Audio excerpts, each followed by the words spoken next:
of sound effects. That's probably what you heard after Saturday. A pretty good week for Syracuse basketball. Two big wins. First against Georgia Tech down there in Atlanta. A big 82-72 win. And the thing is, I kind of wonder, is this going to be a thing? Because not only with Georgia Tech against Pitt, it seems as though SU builds out pretty good leads, but then little by little, the opponent comes back in. That's what happened against Georgia Tech and what happened against Pitt. Against Pitt, they built a 20-point lead, only to have it carved down to 5. But then in the last little bit of the game, the Orange kind of resound and move it back out to double digits. 83-72 was the final score against Pitt. And I kind of wonder, did anybody hear some sound effects, especially with William Kyle? Yeah, what a thunderous dunk. I mean, probably the biggest dunk you'd seen from a Syracuse player since Wesley Johnson. And that's going back a ways. Yeah, he brought down the thunder on that dunk. That was the biggest dunk since I took the donut and put it in my coffee. You know what? Tastes good. But I mean, heck, you kind of wonder with the thunder of that dunk whether Bad Company had started playing. I kind of wonder, did Paul Rogers start singing that the sky was burning? Heck, the sky could have been burning down there in Pittsburgh. I mean, is there a guitar riff? Do-do, do-do-doot, do-doot, do-do-doot. I mean, that wasn't a good guitar riff, but in honor of our friend Bob Weir, who sadly passed away and is now back with his friend Jerry Garcia, the Dead is back together again. But I'm not going to talk about the Grateful Dead. I'm talking about Syracuse basketball. And I mean, we got two good games coming up this week. Tonight against Florida State and Saturday against Boston College. But the thing is, I kind of wonder, why the 9 o'clock tip-off tonight? Yeah, why do they have these 9 o'clock tip-offs? That's kind of bothersome for people who've got to get to work the next day. Heck, it's Tuesday. Not only that, next week's Tuesday game is another 9 o'clock tip-off. What's with that? Hey, you know people got to get to work. Of course, you probably got some bums who probably don't have a job the next day. Heck, 9 o'clock, I'm right in the midst of cleaning my offices when I'm doing that. But thankfully, I got the phone. But I mean, whatever. Then what do you think about SU basketball with Donnie Freeman back in the lineup? Seems like a whole different team, doesn't it? Hey, no more foot problems, Donnie. Heck, you gotta wonder about all that athlete sport you've been getting. Egad. Oh well, nice little run that we're on here as we're starting ACC play. But of course, in a few weeks, it all turns to seriousness as we start playing the big guns. I mean, North Carolina, Duke, SMU, and all of that. And again, SMU and the ACC, oh well, that's realignment for you. I mean, I'll go from talking about basketball to talking about Syracuse football in the portal. Yeah, we're starting to get the recruits coming in, including a couple of FCS studs from what I've seen, and a big edge rusher from UNLV who's considered one of the best that's in the portal. Yeah, Fran Brown is trying to reload. But again, this portal, even if it's only open for 2 weeks, you know what? It's made a mess out of college football, and heck, portals have made a mess out of college sports. You gotta wonder, is Spock or Kirk or somebody on the other end of the portal? Look at all these recruits, Captain. Eminently illogical. We gotta pick. Heck, we've lost about 30 of our crew. What do you think? It's really interesting, Spock. Really interesting. What do you think, Bones? Damn it, Jim, I'm a doctor, not a sportscaster. Oh, well. What do you think, Scotty? Oh, I'm giving her all she's got, Captain. If I get any more recruits here in the portal, she'll blow. Okay, enough Star Trek things. This portal, like I said, it's made a mess of college sports.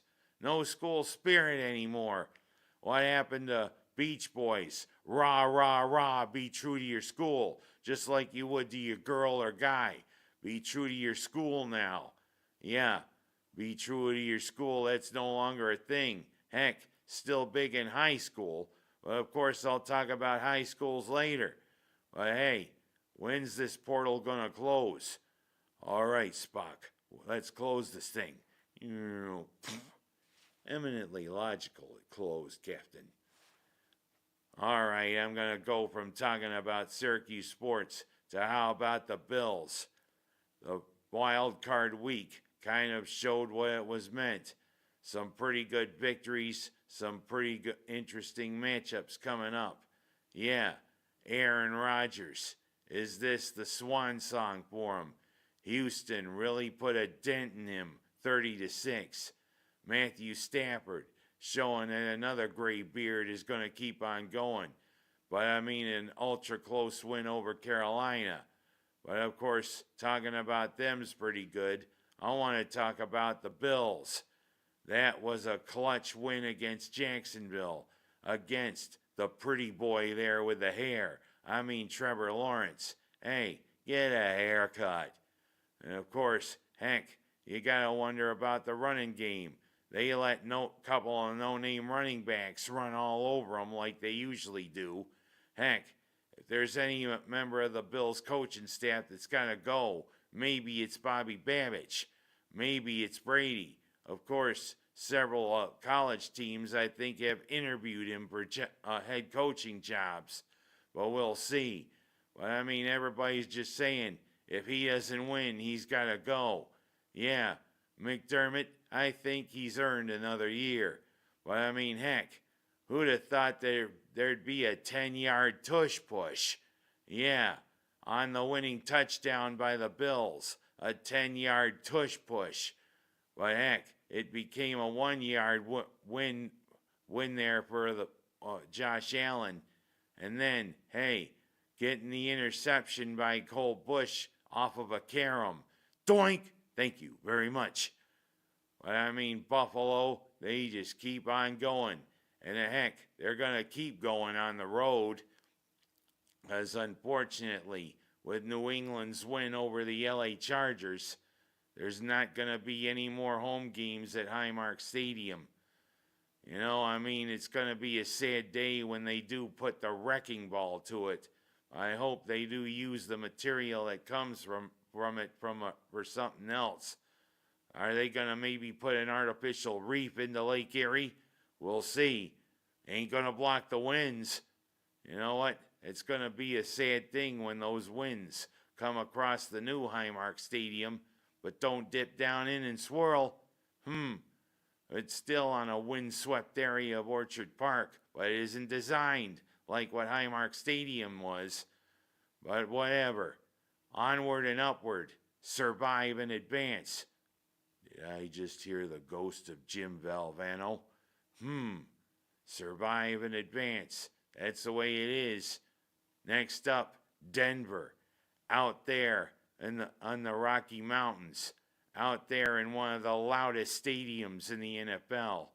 Out there against a Broncos team that has a pretty good defense. And the thing is, this Saturday is going to have a conundrum for people who like to go to sports bars and watch. Yes, the Orange game tips off at 2 o'clock against Boston College. Buffalo kicks off at 4:30 against Denver. Going to be an interesting conundrum. Could be a long day for some fans, but we'll see. And I mean, I'm going to go from talking about this football to another football, the national title.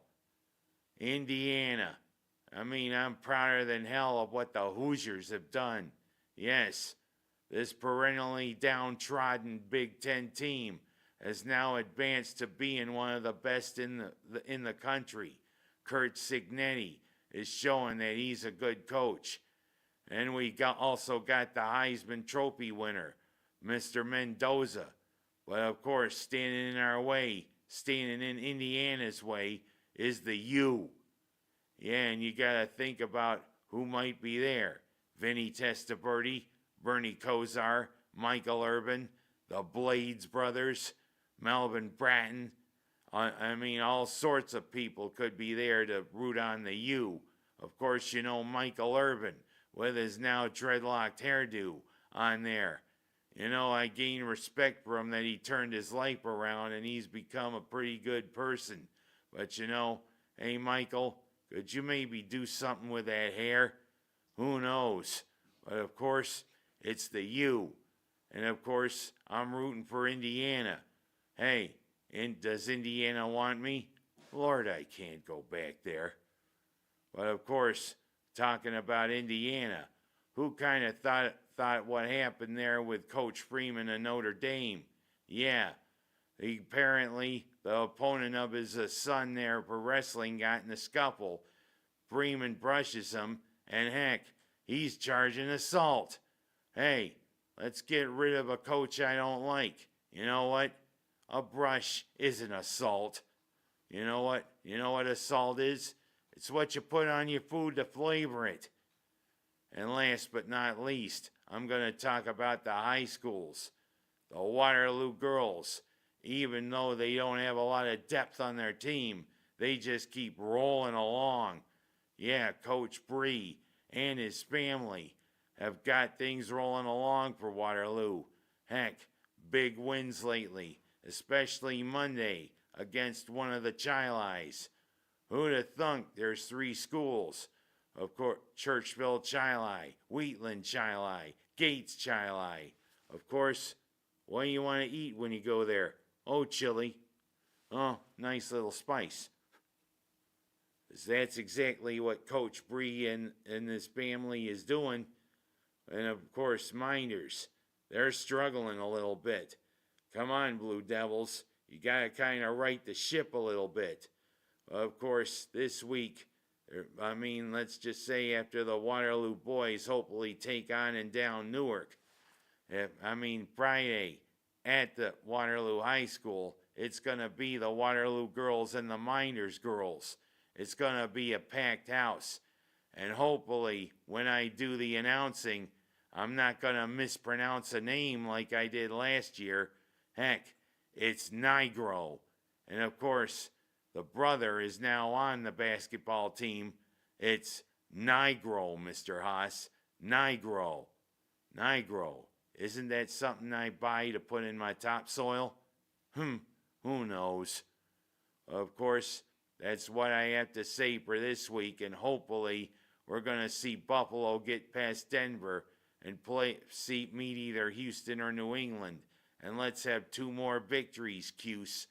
It's going to be a conundrum on Saturday. See you the next week.